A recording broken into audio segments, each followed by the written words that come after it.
যথাধিক সম্মান ও প্রশংসা নিবেদিত।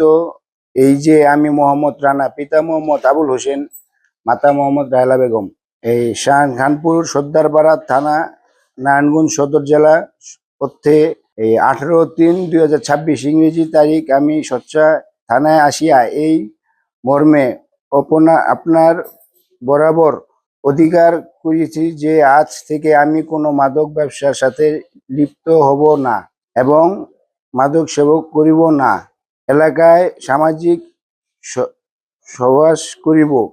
কোনো প্রকারের সমাজ বিরোধী, শৃঙ্খলা বিরোধী, আইন বিরোধী, সন্ত্রাসী কার্যকলাপ করিব না।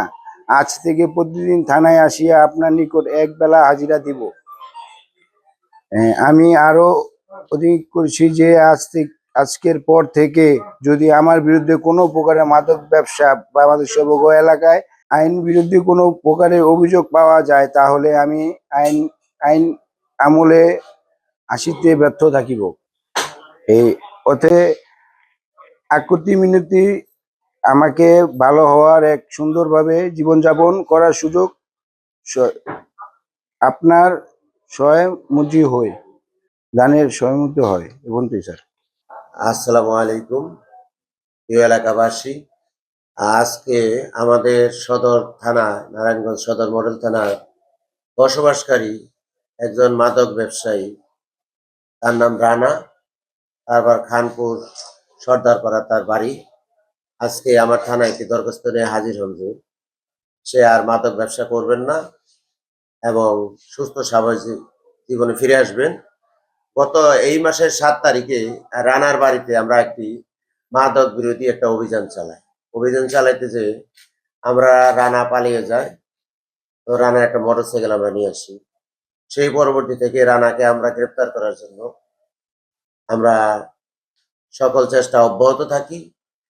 রানায় দেখছে যে পর্যায়ে পুলিশ সাঁড়াশি অভিযানে অব্যাহত আছে, তার গ্রেপ্তার হওয়ার সম্ভাবনা বিদ্যমান আছে দেখে সে আজকে থানায় আসে এবং লিখিতভাবে একটি অঙ্গীকারনামা করে যে সে এলাকায় মাদক ব্যবসা করবে না, মাদক গ্রহণ করবে না এবং সমাজে যেন মাদকের প্রকোপ না বাড়ে সেদিকে সে পুলিশকে সহায়তা করবে এবং লিখিতভাবে আরো অঙ্গীকার করে যে প্রতিদিন একবার সে থানায় হাজিরা দিবে।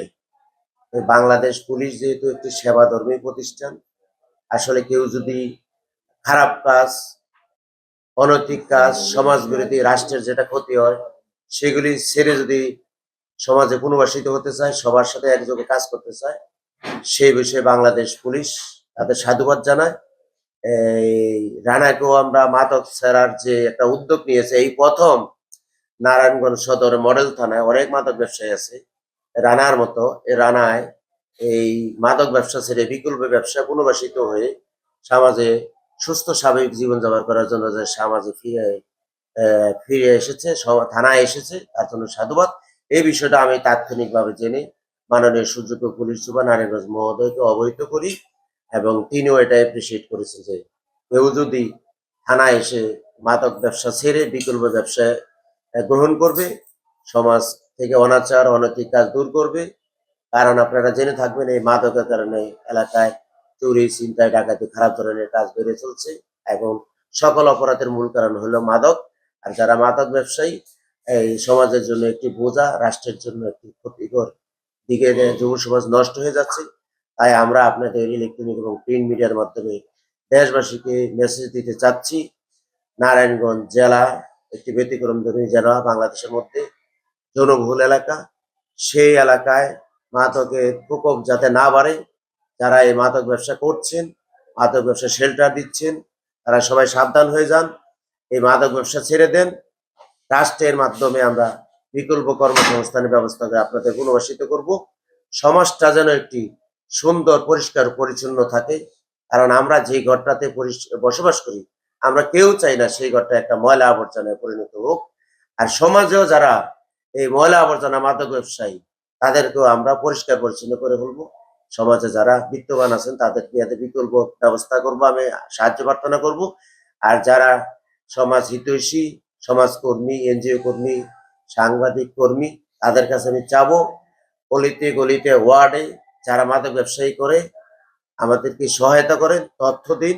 আমরা অন্তত কিছু লোককে যদি আমরা এই মাদক ব্যবসায় থেকে বিকল্প ব্যবসায় পুনর্বাসন করতে পারি, তাহলে সমাজ থেকে মাদকের প্রকোপ কমে যাবে।